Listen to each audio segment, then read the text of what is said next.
Praise the Lord and very good morning everyone. प्रभु यीशु मसीह आप सबको आशीषित करें। आज हम आपके जीवन से जुड़ी हुई एक और समस्या के बारे में बात करेंगे और हम ये बताएंगे कि बाइबल आपको इस समस्या से कैसे छुटकारा दे सकती है। इसके लिए हम पढ़ेंगे दूसरा राजा की किताब, उसका 13वां अध्याय और उसकी 18 आयत से लेकर। यहाँ पर कुछ इस प्रकार से लिखा है, फिर उसने कहा, तीरों को ले।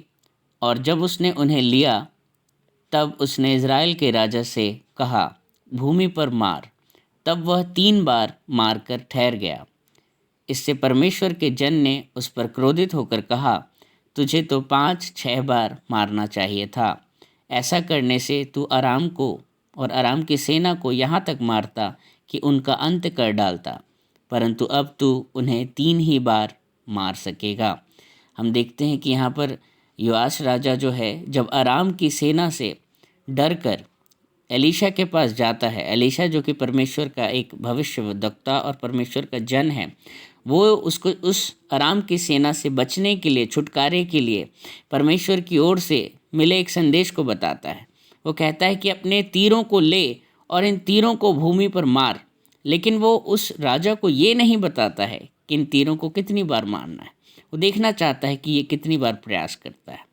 और हम देखते हैं कि योआश राजा जो है, तीरों को लेकर ज़मीन पर मारता है और सिर्फ 3 ही बार मार कर ठहर जाता है।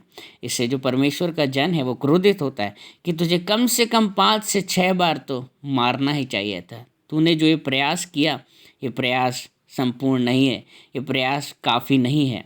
आज हम भी देखते हैं कि कई बार हम जब अपने शत्रुओं से, अपनी परेशानियों से, अपनी मुश्किलों से जब हम जूझते हैं और जब हम परमेश्वर के पास प्रार्थना करने के लिए जाते हैं, तो हम कुछ समय तक प्रार्थना करते हैं उन विषयों के लिए, लेकिन उसके बाद मायूस होकर जब प्रार्थना के उत्तर के आने में देरी होती है, हम प्रार्थना करना बंद कर देते हैं।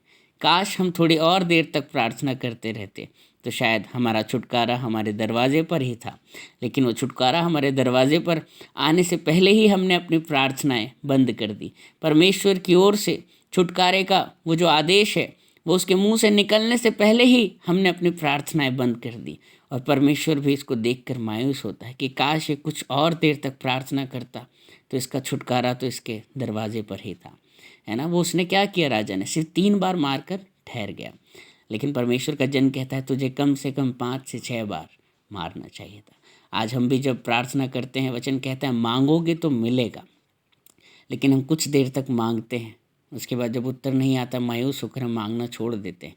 लेकिन वचन दूसरे स्वरूप में ये भी कहता है कि मांगते रहो जब तक मिल नहीं जाता।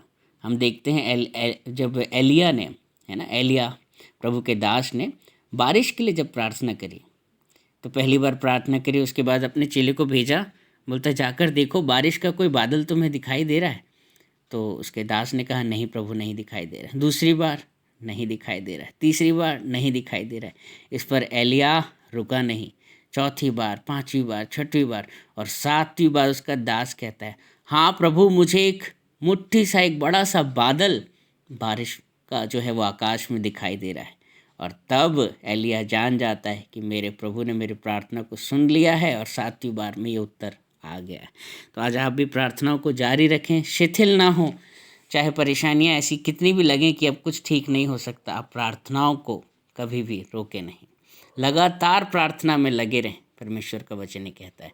प्रभु आपको इस वचन के द्वारा आशीषित करे। इस दूसरा राजा की किताब, इस 13वें अध्याय को पूरा पढ़ें, प्रभु आपको आशीषित करेंगे। अगर आपकी कोई गवाही है या प्रार्थना निवेदन या सवाल हैं, आप मुझे 6395893171 पर भेज सकते हैं। प्रभु आपको आशीषित करें। Praise the Lord.